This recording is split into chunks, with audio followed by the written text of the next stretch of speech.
The candlelight flickered, casting shadows that danced across the white tablecloth like ghosts of promises long broken. Daniel sat across from his wife, Elise, at the Blue Olive, her favorite restaurant, the place where they'd celebrated their first anniversary 8 years ago. Tonight, he'd hoped to rekindle something, anything, to bridge the growing chasm between them. But her eyes, once warm with love, now darted to her phone, her lips pressed into a thin, distracted line.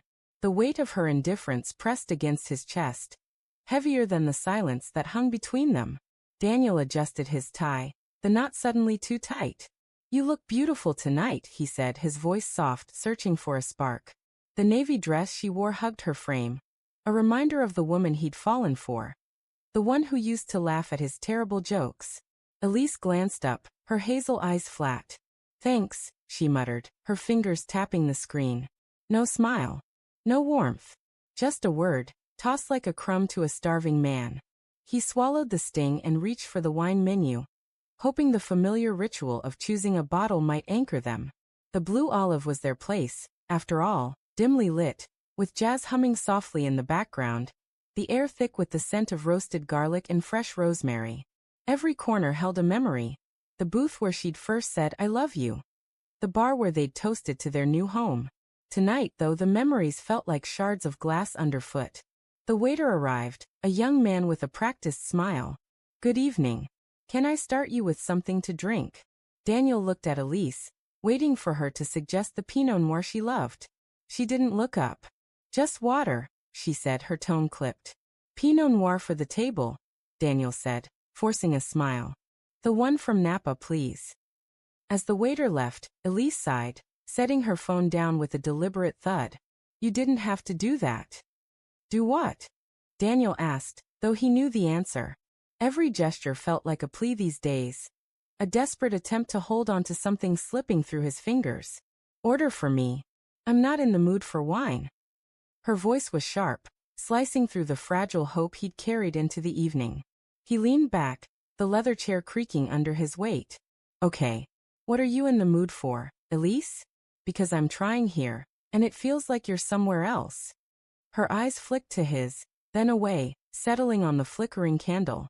"I'm here, aren't I?" she said, but the words lacked conviction, like a script she'd rehearsed but didn't believe. The waiter returned with the wine, pouring it into glasses that caught the light like fragile promises. Daniel took a sip, the tartness biting his tongue. He wanted to ask what was wrong, to demand answers for the late nights, the guarded phone, the way she flinched when he touched her. But the words lodged in his throat, choked by fear of what she might say. Instead, he tried to steer them to safer ground. "Remember our first time here?" he asked, his voice softer now, almost pleading. "You spilled sauce on your dress, and we laughed so hard the couple next to us complained."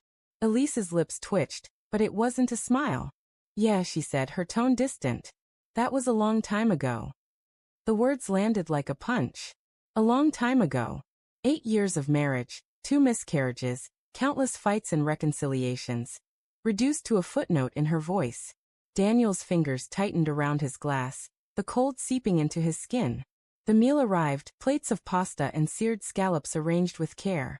He'd ordered her favorite, the lemon risotto, hoping it might stir something in her. She pushed the food around her plate, barely eating, her eyes drifting to the window where city lights blurred in the rain. "Elise," he said, his voice low, trembling with the weight of what he was about to ask. "What's going on? You've been different. Distant. I need to know if we're okay." Her fork stilled. For a moment, she looked at him, really looked at him, and he saw something flicker in her eyes, guilt, maybe, or regret. Then it was gone, replaced by a hardness he didn't recognize. "We're fine, Daniel," she said, but the lie was brittle, cracking under the weight of her next words. I wish I'd come with someone else tonight." The restaurant seemed to tilt. The jazz faded, the clink of glasses and murmur of voices swallowed by the roar of blood in his ears. "What did you say?" he asked, his voice barely a whisper. Elise's jaw tightened, but she didn't back down. "You heard me. I'm tired of pretending. This," she gestured between them. "It's not working. It hasn't for a long time." His heart thudded, each beat a hammer against his ribs. "So that's it? You just wish you were here with someone else?" The words tasted bitter like ash. Who, Elise? Who's someone else? She looked away, her silence louder than any confession. And then, like a dam breaking, it all came into focus. The late nights at work, the password on her phone, the way she'd stopped wearing her wedding ring, claiming it was uncomfortable. The truth clawed at him, raw and unrelenting. Is there someone else? He asked, his voice breaking.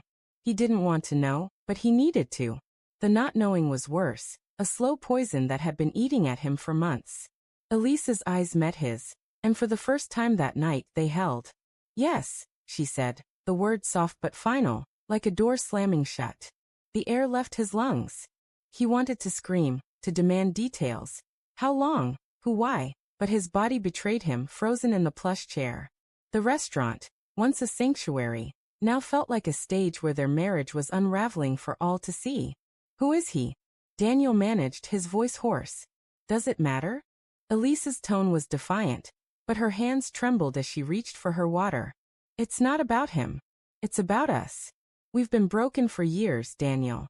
You just didn't want to see it. The accusation stung, but it wasn't entirely wrong. He'd seen the cracks, her late-night texts, the way she'd pull away when he tried to hold her. But he'd clung to the hope that love could fix it. That he could fix it. So you've been lying to me, he said, not a question but a statement, heavy with the weight of betrayal.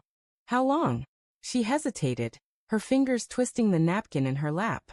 6 months. 6 months. Half a year of secrets, of stolen moments, of her heart belonging to someone else while he'd been planning anniversary dinners and dreaming of a future that didn't exist. The pain was physical, a vice around his chest, squeezing until he could barely breathe. He stood, the chair scraping against the floor. Heads turned, but he didn't care. I'm done, he said, his voice steady despite the storm inside him. You want to be with someone else? Be my guest. Daniel, wait. Elise reached for him, but he stepped back, her touch a burn he couldn't bear. No. You made your choice. He grabbed his coat, the weight of it grounding him as he walked toward the door. The rain outside was relentless, soaking him in seconds, but he welcomed it. It hid the tears he couldn't hold back. He didn't look back as he left the Blue Olive, left Elise sitting alone at the table where they'd once promised forever. The city lights blurred through the downpour, and with each step, the weight of her betrayal settled deeper, a wound that would take years to heal. But in that moment, walking away was the only thing that felt right. The only way to reclaim the pieces of himself she'd shattered.